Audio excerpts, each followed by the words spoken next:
அருட்பெரும் ஜோதி அருட்பெரும் ஜோதி தனிப்பெரும் கருணை அருட்பெரும் ஜோதி. சரீரம் அல்லது பூத உடம்புல இருக்கக்கூடிய உதிரத்தை எப்படி யோகத்துக்கு உட்படுத்துவது? உதிரம்ங்கிறது ஒரு அகம் அல்லது அகப்பையில் இருக்கக்கூடிய ஒரு திரவ பொருள் தான். இந்த திரவ பொருளில் 5 வகையான அணுக்கூறு மயங்கள் உண்டு. அந்த ஒவ்வொரு பகுதியவும் தொகுதியாக பிரிக்கணும். இதுக்கு உணவு, ஒரு சில கற்பங்கள், ஒரு சில ஆசன முறைகள்லாம் கண்டிப்பாக பின்பற்றினா மட்டும்தான் திரவமாக இருக்கக்கூடிய உதிரம் அல்லது ரத்தம் என சொல்லக்கூடிய இதை பிரிக்க முடியும். அந்த ஒரு நீங்கள் அணுக்கூறுகளை பிரிக்கணும் அப்படின்னா கண்டிப்பாக அதுக்கு ரொம்ப மெனக்கடணும். அணுவினில் அணுவாய் அணுவே அணுவாய் என அருளி அருட்பெருஞ்சோதினும் வள்ளல் பெருமானார் சொல்றது இந்த உதிர நிலைகளில் பிரிக்கிறதுக்கான முறையை தான் சொல்கிறாங்க. அணுவையும் பிரிக்கணும், அதுக்குள்ளே இருக்கக்கூடிய அணுவிலும் அணுவாய் ஒரு விஷயம் இருக்குங்கிறத அவங்க தெளிவாக சொல்லிடுறாங்க. வள்ளல் பெருமானார் சொல்லக்கூடியது யோக தத்துவ மூல சித்தாந்த விதிமுறைகளுக்கு அப்பாற்பட்ட ஞானம் மெய்தான். அவங்க சொல்லக்கூடிய அந்த மெஞ்ஞானம் தான். ஆனால் யோகத்துக்குள்ளன்னு வரும்போது இந்த 5 வகையான பூதக்கூறியில் 4 வகையான பூதக்கூறில் நீங்கள் தன்மாற்றத்துக்கோ பரிமாணத்துக்கோ மேம்பட்ட நிலையை எடுத்துக்கிட்டு போகும்போது யோகங்களில் நிலை கூடும். கற்பாந்த கோடி காலம் வாழ்ந்த பெரிய மகா சித்த புருஷர்கள்லாம் இங்கே இருந்திருக்காங்க.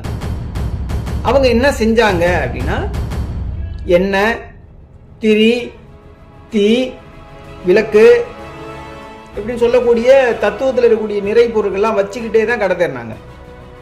அது அவங்களுக்கு வந்துட்டு கைவர அதுக்கான சித்திக்கிற முறை தெரிஞ்சுது. இப்போ காற்றை வயப்படுத்தணும்னா வெளியில் கலக்கணும், நெருப்பை வயப்படுத்தணும்னா காற்றை லயப்படுத்தணும்.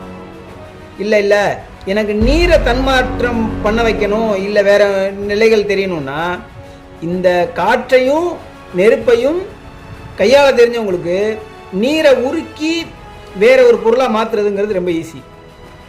அது சித்த புருஷர்கள் மூலியமாக வரக்கூடிய பரியங்க பாடல்களையோ இல்லை பரிபாசை பாடல்களையோ நீங்கள் கேட்டு தான் அதில் விளக்கம் அடைய முடியும். ஆனால் எல்லாருக்கும் உண்மையாக சொல்கிறது இல்லை. அதனால் இதில் கொஞ்சம் கவனமாக இருங்க.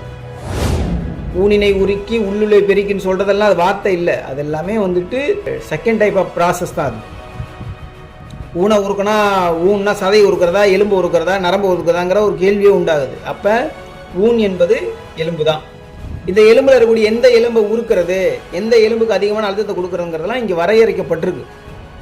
யோகத்தில் இருந்த இடத்துல இருந்து 7 இடங்களில் ஒரே நிலைகளில் தோன்ற முடியும். இதெல்லாம் மூத்த ரகசியம். உதிரத்தை தன்மாற்றம் செய்ய வைப்பதற்கு ரொம்ப முக்கியமான ஒரே விஷயம் என்ன அப்படின்னா, முதல்ல உணவுலையும் ஒரு சில கற்பங்களை கண்டிப்பாக நீங்கள் எடுத்துக்கிட்டால் மட்டும்தான் அதெல்லாம் செய்ய முடியும். தேவையில்லாதவங்க இதை பற்றி முயற்சிக்க வேண்டாம்.